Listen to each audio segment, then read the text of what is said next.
Hello வணக்கம் welcome to great Indians Tamil channel. இந்த வீடியோவில் நம்ம அதை பற்றி பார்க்க போகிறோம் அப்படின்னா நம்மளுடைய MI vs CSK first match totally வெற்றி பெற போகிறது யார், ஸோ பிளேயிங் 11ல் முக்கிய மாற்றங்கள் நடக்க போகிறதா ஒரு நியூஸ் வந்திருக்கு.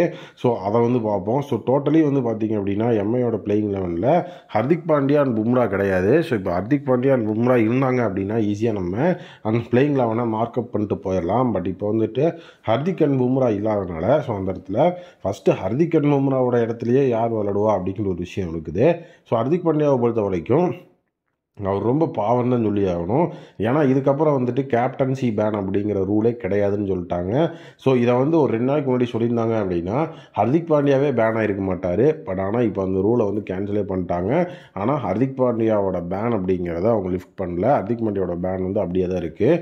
ஸோ இப்போ டோட்டலி முதல்ல என்ன சொல்லியிருந்தாங்க அப்படின்னா ராஜ் அங்கத் பாபாவை ஹர்திக் பாண்டியாவோட இடத்துல நம்ம ஆட வச்சிடலாம் அப்படிங்கிற மாதிரி சொல்லியிருந்தாங்க. பட் இப்போது அவர் விலகி இருக்கிறாரு. ஸோ லாஸ்ட் ப்ராக்டிஸ் செஷனில் அவர் இல்லை. ஸோ டோட்டலி அவரோட இடத்துல பார்த்தீங்க அப்படின்னா ஸோ அவங்களுடைய பிளான்ஸ் வேறு மாதிரி போயிட்டுருக்கு.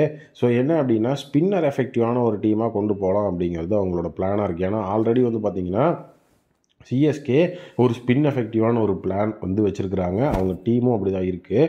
ஸோ இப்போ எம்ஐ vs சிஎஸ்கே அப்படின்னு வரும்போது so Rohit Sharma and Ryan Rickelton அந்த இடத்துல ஓப்பனிங் பண்ணுவாங்க.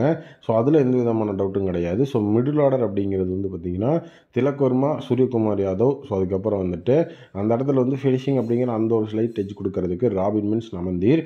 ஸோ மும்பைக்கு இந்த ஒரு இடம் தான் கொஞ்சம் ட்விஸ்ட் அப்படிங்கிற விஷயம் இருக்குது. ஏன்னா ஹர்திக் பாண்டியா இருந்தார் அப்படின்னா ஸோ அந்த ஃபினிஷிங் அப்படிங்கிறது நம்ம பெருசாக அந்த இடத்துல யோசிக்க தேவையில்ல. பட் ஆனால் ராபின் மின்ஸ், நமந்தீர் அப்படிங்கும்போது ஒருத்தர் ஆல்ரெடி எம்ஏல விளையாடிக்கிறாரு, இன்னொருத்தர் இப்போ தான் புதுசாக வந்திருக்கிறாரு. பெரிய லெவலில் எக்ஸ்பீரியன்ஸ் அப்படிங்கிறது அங்கே கிடையாது. ஸோ அந்த ஒரு விஷயம் இருக்குது. இஃப் சப்போஸ் ஏர்லி விக்கெட்ஸ் போச்சு அப்படின்னா ஸோ அந்த இடத்துல கொஞ்சம் ஸ்ட்ரகிள் ஆகிறதுக்கு வாய்ப்பு இருக்குது. நமந்தீர் ப்ராக்டிஸ் செஷன்லலாம் செம்ம மாசான பர்ஃபார்மன்ஸை கொடுத்துட்ருக்கிறாரு. பட் மேட்ச்சில் அவர் என்ன பண்ணுறாரு அப்படிங்கிற ஒரு விஷயம் தான் இருக்குது. பேஸ் அட்டாக் அப்படிங்கிறதுல ஸோ அந்த இடத்துல பும்ரா, அதுக்கப்புறம் தீபக் சகர், ட்ரெண்ட் போல்ட் இருக்க வேண்டிய அந்த ஒரு காம்போவில் பார்த்திங்கன்னா அர்ஜுன் டெண்டுல்கர், தீபக் சகர், ட்ரெண்ட் போல்ட் அப்படிங்கிற அந்த ஒரு இடத்துல ட்ரியோஸ் இப்படி இருக்குது. ஸோ ஸ்பின் அட்டாக் அப்படிங்கிறதுல பார்த்தீங்க அப்படின்னா ஸோ மிச்சல் சாண்டனர், அது முஜிபுர் ரஹ்மான் அப்படின்னு வச்சுருக்கிறாங்க. ஸோ டோட்டலி பார்த்தீங்கன்னா வில் ஜாக்சன் இந்த ஒரு பிளேயிங் 11ல் இருந்தும் கழட்டி விட்டுருக்குறாங்க. ஸோ வில் ஜாக்சன் பொறுத்த வரைக்கும் ஸோ அவர் ஆல்ரவுண்டர் அப்படிங்கிற க்ரைட்டீரியாவில் இருப்பார். ப்ளஸ் வில் ஜாக்ஸ் மேலே அப்பரில் ஆடுறதுக்கு வாய்ப்பு இருக்குது. என்னோட ஒப்பீனியன் வில் ஜாக்ஸ் ஆடினா தான் எஃபெக்டிவாக இருக்கும் அப்படின்னு நான் சொல்கிறேன்.